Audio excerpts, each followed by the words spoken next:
parole est au groupe républicain par la voix de Sylvie Pigano. Monsieur le vice-président, mes chers collègues, en décembre dernier, nous votions la stratégie régionale pour la croissance, l'innovation et l'emploi.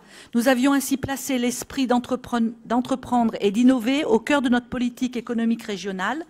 Une région attractive, c'est une région créatrice d'emplois, c'est également une région entreprenante, forte de ses entreprises et de sa pépinière de start-up. Quelle est la situation économique aujourd'hui à laquelle nous sommes confrontés? Tous les signaux sont au rouge. Le chômage ne cesse d'augmenter et aucune région n'est épargnée.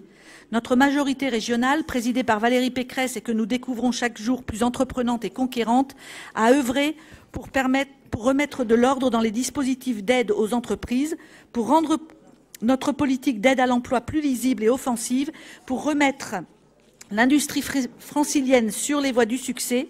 J'en profite d'ailleurs pour saluer l'engagement de notre vice-président dans ce chantier immense. Pour ce nouveau cadre d'action et de développement, 3 axes sont à nos yeux prioritaires pour relancer l'économie francilienne.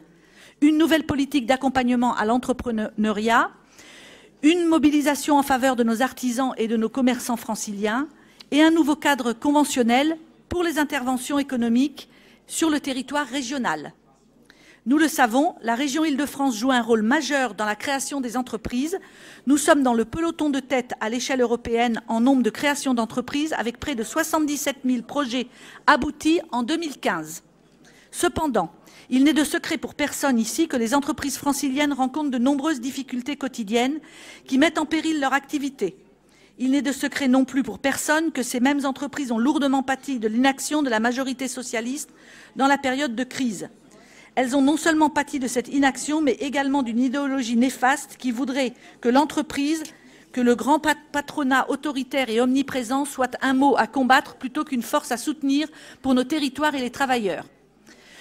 Pour créer des emplois durables sur notre territoire, nos efforts doivent se concentrer sur l'accompagnement des entrepreneurs et des porteurs de projets de création ou de reprise. En effet, en rendant les nouvelles entreprises pérennes, nous créons des emplois durables et nous faisons ainsi baisser le taux de chômage dans la durée. Avec un accompagnement quotidien, les projets nouveaux sont plus de 90% à exister pendant plus de 5 ans, contre moins de 50% pour les entreprises non accompagnées. Tout d'abord, nous souhaitons accentuer notre effort sur l'accompagnement des porteurs de projets et notamment des femmes et des publics situés dans des territoires fragiles qui sont seulement 10% à être accompagnés dans leurs projets contre 20% sur la moyenne nationale. Malgré nos efforts et les montages financiers importants que nous mobilisons chaque année pour le développement de nouvelles entreprises sur notre territoire, la région n'est pas assez visible du fait d'une gestion opérationnelle trop lourde.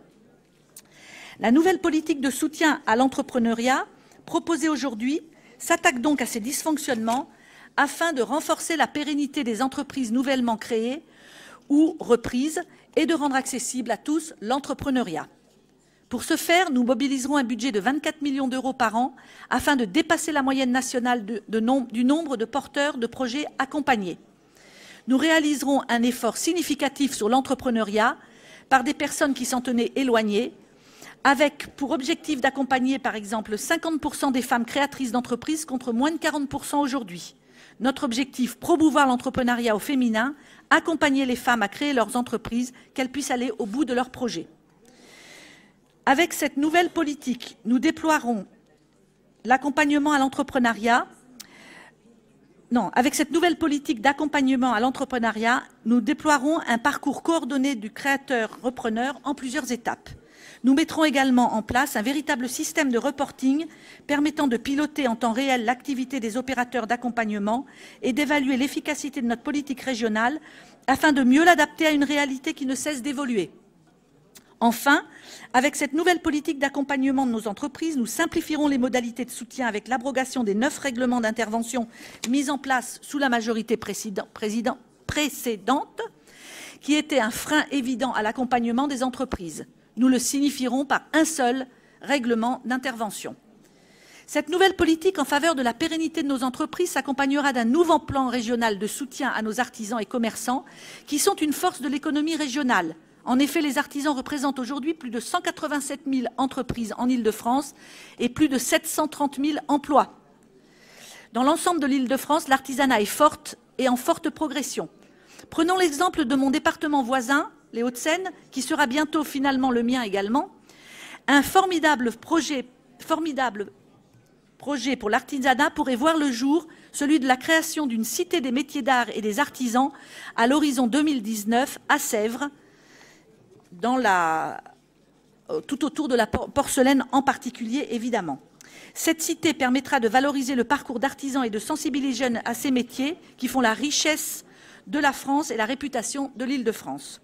Cependant, la vitalité des artisans et des commerçants est très liée à leur capacité de faire face aux enjeux structurels et conjoncturels, comme le manque d'attractivité de certains métiers, l'inadéquation de l'offre immobilière francilienne à leurs besoins, ou encore l'intégration de plus en plus incontournable du digital et de l'innovation dans la production et les pratiques commerciales.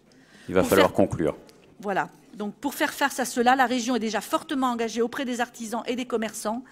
Et donc, s'il faut conclure, mes chers collègues, je vous invite à voter en faveur de cette mise en œuvre de la stratégie régionale pour favoriser l'entrepreneuriat, accompagner les entreprises, vitaliser l'artisanat et le commerce et renforcer la cohérence des aides économiques sur notre territoire afin de créer des emplois durables et de qualité.